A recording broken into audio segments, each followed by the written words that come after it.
Magandang araw pong muli sa inyong lahat. Kamusta na po kayo?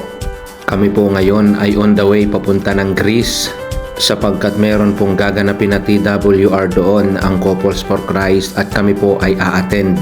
Kami po ni Tin ay nakisuno muna dito sa sasakyan ni Paring George papunta sa airport, at sa isang saglit po ay nandito na rin kami at naandito na rin po ang Libres couple. At dahil maaga po kaming gumising, ay nag-almusal muna po kami dito po sa Burger King. After po namin kumain ay pumasok na po kami at naandito na rin po ang figurasyon couple.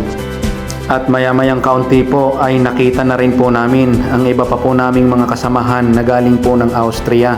Napakasaya po namin sapagkat marami po kami na nagkasabay-sabay ng flight ngayon. Hindi lang po itong grupong ito ang pupunta sa Greece sapagkat yung iba po naming mga kasamahan ay magpa-flight pa po bukas. At after po ng 2 oras at kalahati ay heto, nandito na po kami sa Greece. At dahil ako po ang taga-video ay ito po ang taga-kuha ko ng bagahe. Yun, kasunod ng pula. Kasunod ng pula. Yan. Ayun pa. Ito mukhang kilala ko to kay Tinto. Ito. Ayun, at talaga namang napakahusay ng taga-kuha ko ng gamit. Ito po, at pagkatapos po naming makuha ang gamit ay lumabas na rin kami. At dito po sa labas ay naghihintay na rin po yung bus na aming sasakyan.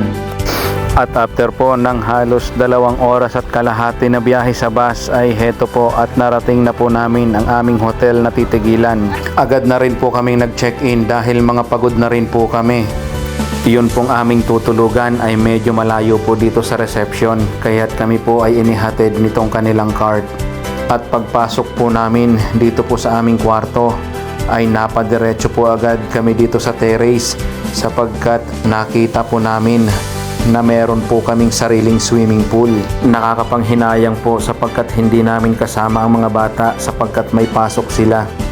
At dito po ay halos magkakatabi lamang din po kami nung mga kasama namin sa Austria. At ganito po yung style ng kanilang tirahan dito. Halos may kanya-kanya pong bahay.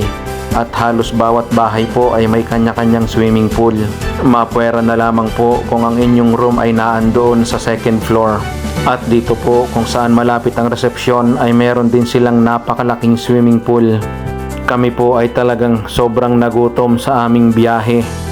Kami po ay talagang nagutom sa biyahe, kaya naman po umorder muna kami ng aming pangmerienda. At pagkatapos po naming magmerienda ay bumalik kami dito sa room para naman po masubukan itong swimming pool. At after po naming maligo ay heto, on the way na po kami para po mag-dinner. At pagdating po namin dito sa restaurant ay naandito na rin po yung iba naming mga kasamahan na taga Vienna. Ito po ay first day pa lamang namin dito sa Greece at abangan nyo pa po ang aming mga susunod na video. Maraming salamat po sa inyong panunood and God bless po sa ating lahat.